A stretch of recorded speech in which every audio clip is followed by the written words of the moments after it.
my 4.5-year-old niece is asking questions such as, what color is God's skin? And if Jesus is alive, why isn't he in church? On Easter, I think it was her first Easter last year where she really sort of understood what's going on. And she was looking all around and asking my brother and sister-in-law where Jesus was sitting. She wanted to know, he's alive, why isn't he in church? And if he's in heaven, can I go to heaven and go to church with him?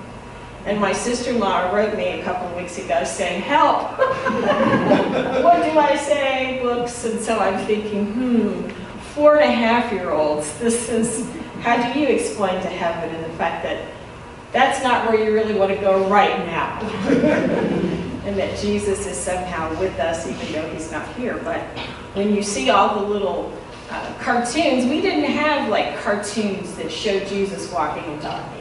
We didn't have iPad apps where kids see these things. We might have had little felt characters, right, on the board or pictures, but seeing these things living and breathing and moving, Isabel's asking questions. And I wish she were close enough to participate in our children's room, and I think she'd certainly give us lots of interesting things to think about along with the other kids here today. As I was reading and preparing for today's sermon, I'm always excited about the parables of Jesus, and I think a few years ago, during the summer, I think I preached on a lot of different parables. This particular parable, the dishonest manager, has some interesting conversation that Jesus is using, kind of helping us to get inside the head of this dishonest manager.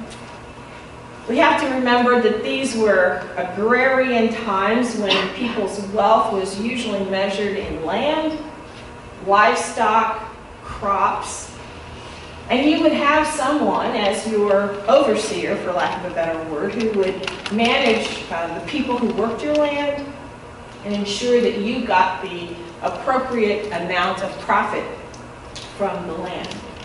The fact that these people have bills where they're owing the manager olive oil or bundles of wheat implies some kind of sharecropping system, almost. And here in the United States and the American South, the sharecropping system, generally, whether the people were black or white, we hear more about black sharecroppers, but the idea was for the owner of the land to get his land worked and crops produced for the least amount of money possible.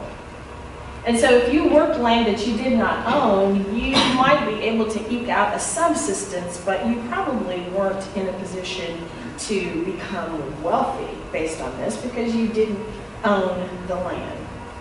So the first thing to recognize is that these people owed something to the rich man, and they probably were in a situation where they maybe had enough.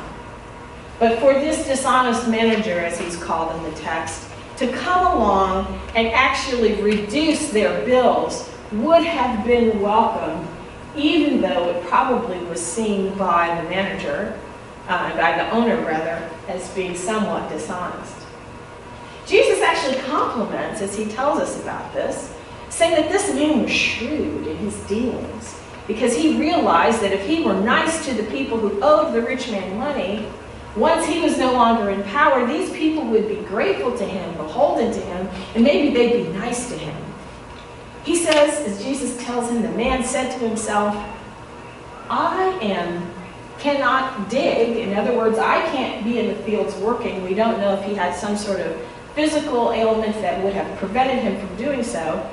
I can't be out there working in the fields digging, and I'm too ashamed to beg. One commentary that I read said that this pointed to some sort of psychological problem with the dishonest manager. I'm not sure how you get that particularly from the text. I think most of us in any situation would not want to beg for our living or for our subsistence. So we know that this manager is thinking more of himself than he is thinking about anybody. He has the responsibility really to collect the debts that are owed to his master. And what he does is he goes and cuts one by 50% from 100 jugs of oil to 50 jugs of oil, and another from 100 bundles of wheat to 80 bundles of wheat. If you were on the phone with a customer service representative of, say, the electric company, and the electric company representative said, you know what? We're just going to cut that bill in half for you today, Mr. Claffey. You'd be pretty happy, right? Ultimately, though, the employee, I'm sure, will be found out, unless that employee had been given the authority to navigate or negotiate your bill. It would really be a sign that the company cared a lot about you if the company had empowered the manager to do that. In this case, we have no clue that the manager really has anything in mind other than his property being managed well. So Jesus' compliment to this manager, some people say, he must have been intending to do good by these people, otherwise Jesus would not have complimented them in the way that he did.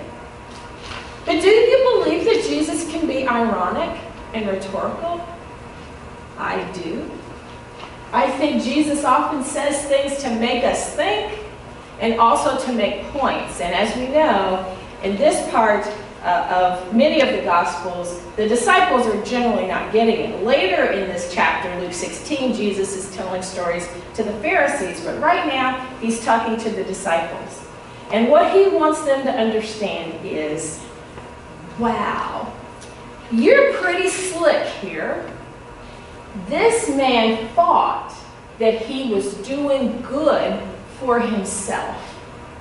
He knew that if he were kind to the people who owed the owner money, that when he was no longer in that position, hopefully those people would remember that he had helped them out.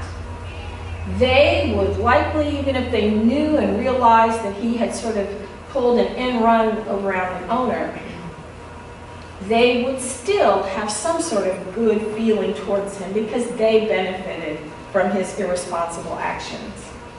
His job was to take care of the rich man's property and to ensure that people paid what they owed. This is often a challenge that we face in life. We've heard this text, no man can serve two masters. This translation says you can't serve God and wealth. The King James used to have that weird word, you can't serve God and mammon. In other words, you can't serve God and you can't serve the needs and priorities of people at the same time. Too often we find that people in this world want to do good in order that people will think they are good. Not because they really have the desire to do good in order to reflect well on the gospel of Jesus Christ or to live as God has called them to live. Our theme text for Rally Day said, "Let your light so shine before men that they might see your good works and not glorify you, but glorify God who is in heaven." Sometimes we're really questionable about people's motives when they do good things. We have lots of people who have given lots of money to institutions and they have their names placed on it. The University of Chicago, one of the things that's happening all the time, new buildings are going up. And there are people's names on those buildings because they have given a lot of money. And the question always comes up is like, did that person really care about what that building would represent, about what would happen in that space? Or did that person just want a tax break? Did that person really just want their name on the building? If you've ever been to the University of Chicago, there's something called the Duchossois Center for Advanced Medicine, known in short as the DCAM. It's the outpatient facility. Mr. Duchossois was on the board of trustees at the medical center when I worked there, and I actually got to meet him and talk with him on a regular basis because I was then the special assistant to the CEO of the hospital and helped to staff the board meetings. Here's Craig Duchossois' story. He had a son who was very ill with cancer. And because the child, even though he ultimately did not live, received such wonderful care, and because the family received such compassionate care, he wanted to do something to make it even easier for this institution to continue to provide great care to other families. So he didn't want his name to go on a research building for chemistry. He didn't want to put his name on a library. He wanted to build a new outpatient facility so that other families would have an even better experience than he had. Let's contrast that with one of our presidential candidates. And I'm not declaring a preference either way, I'm just sharing the facts. We have a presidential candidate who has taken the money that other people have given to his foundation and then sort of given that money in his name to other good causes. He's the pass-through account. This does not represent his own personal generosity. In fact, it's hard for the press to actually document any of his own personal funds that he's given to charity. And yet this person is declaring how generous he is and how much he cares about the poor and disadvantaged. I would argue that this is a dishonest manager who wants you to believe that he really cares about certain things when there is absolutely no evidence of his own personal generosity.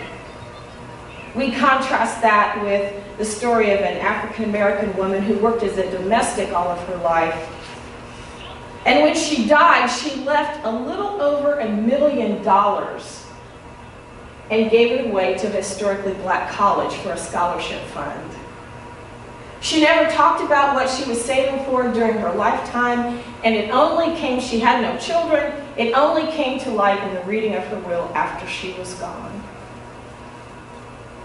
She never benefited from the press of giving away this enormous amount of money. Whatever it is that God is asking you to do, whatever it is that God is asking us to do, it's important that we will be rewarded for how well we do with what we have, and more importantly, the state of our hearts as we're doing it. We're entrusted, as the manager was, with resources that are not ours, with gifts that have been given to us, be they the gift of teaching or mercy or compassion. Whatever it is that God has given us, He's given it to us so that we might do God's work, so that God might be glorified in everything that we do, not so that we might be considered good and compassionate and charitable people. Although it's nice for people to think that we're good and compassionate and charitable, there is something that we receive, but the goal, always the goal, is that God be honored first. Whatever we do, we should do from authentic love and concern, not by a desire to be perceived as holy or good. God is not even interested in the quantity of what we do, but rather in the quality of what we do, the state of our hearts. And when we are focused on pleasing God rather than pleasing others, we will often find that we have choices to make. Bill Hybels tells the story of leaving a funeral in the suburbs. Bill Hybels is the pastor of the Willow Creek Community Church, which is based in Barrington, Illinois, a northwest suburb of Chicago. As he left the church, which was not the funeral, which was not at Willow Creek, he spotted a frail elderly woman pulling into a nearby apartment complex, and she parks her car and begins to slowly and laboriously pull out grocery bags out of her trunk. He says that he heard the whisper of the Holy Spirit saying, "Why not help that lady with her groceries?" He initially kind of ignored it because his wife was with him and he's ready to go home. He said, "But I just, in a prayer to God the night before, said, if there's something that you'd like me to do, please show me." And so he knew he really had to comply with what he was being urged to do. And he says to his wife, Lynn, I know you're ready to go home, but I've got this little pact going with God, and I'm just going to need to be obedient to it right now. So he gets out of the car and approaches the woman and says, can I give you a hand with your groceries? And she was tremendously relieved. She's like, oh, thank you. Well, the driveway back to the woman's apartment is roped off, meaning that residents had to walk a few hundred yards to get from the parking lot to their apartments. And he realized that by helping this woman with her groceries, he was going to meet a real need, but what he didn't know was that the grocery bags held 30 pounds of peaches in each bag. So, heavy bags, couple of hundred yards between the car and the apartment complex. So he picks up the few bags and he's like, not a problem, you lead the way. Turns out that the woman was extremely arthritic and had some sort of emphysema that meant that about every 30 or 45 seconds, she had to stop and catch her breath.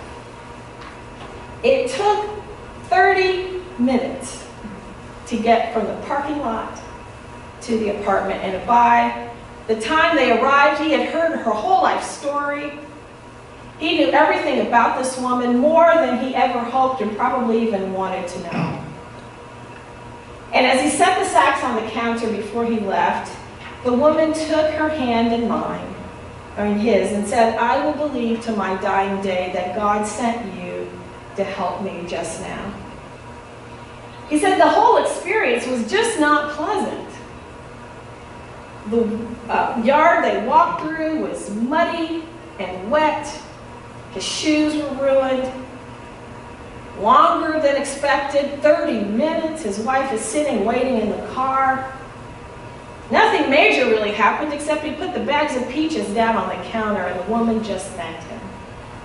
But somehow in his spirit, he says, I knew that because I had honored even this simple little task, I knew that this woman now saw it as an act of God and not my own personal generosity. God had whispered a simple instruction. I had obeyed, he said. And in the end, the little old lady saw God and not me. He said, there's no greater feeling in the world than to hear someone say, I know that God was using you in that moment. Much better than, thank you, you're such a nice person, is to hear someone say, God used you to help me. And so because of the power of listening to that simple whisper, it made Bill Hybels, in the last 5 years, even more focused on paying attention to the small things that God wants him to do in ministry. Not the thousands of people who attend worship services, not the people who come to all the conferences, but paying attention to those small things that will make differences in people's lives. To listen to the whispers of God when God is calling us to be faithful in little because of how much it will ultimately do. We have responsibilities as Christians. It matters whether we're late or on time. It matters whether we respond to God's call, even in the most seemingly insignificant situations. It matters when we respond to be faithful in the small things that God is calling us to, so that God will ultimately see we can be trusted with much. I often think about the growth of this church and wonder, is there something that I'm not doing? Is there something that we're not doing?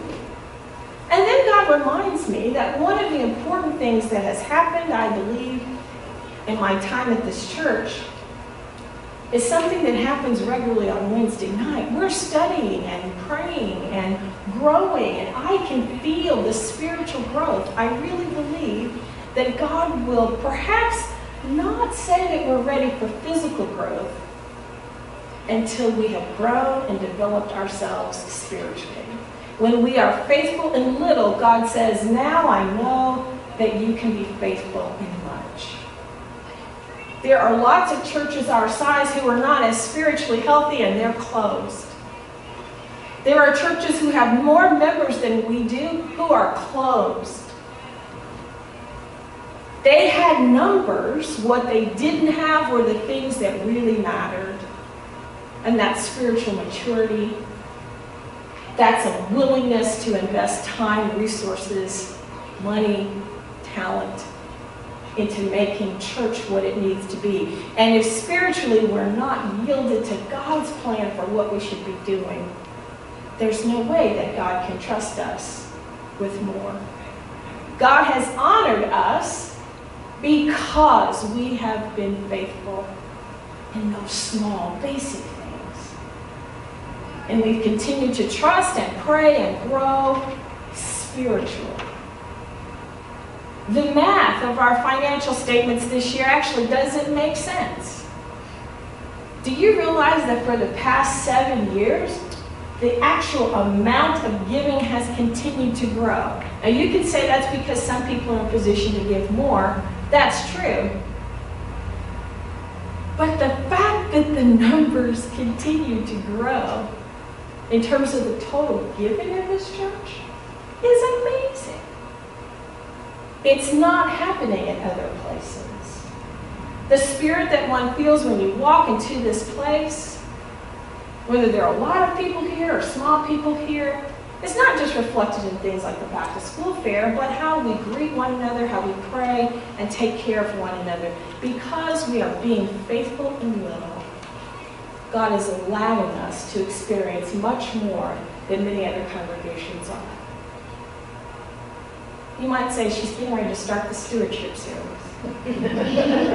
Yes, I am. But the more important thing is that we do it because God is asking us to be faithful in kindness, in love, in study, in welcoming, in hospitality, and yes, in giving.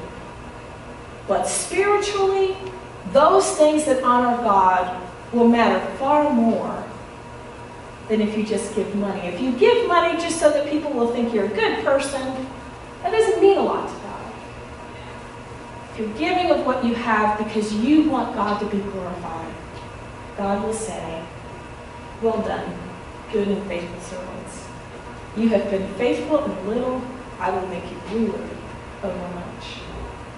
I pray that whenever God whispers to you, be it giving, be it serving, be it learning, be it praying, that you will remember that He's asking us to be faithful day by day in the little things that make a difference in our lives.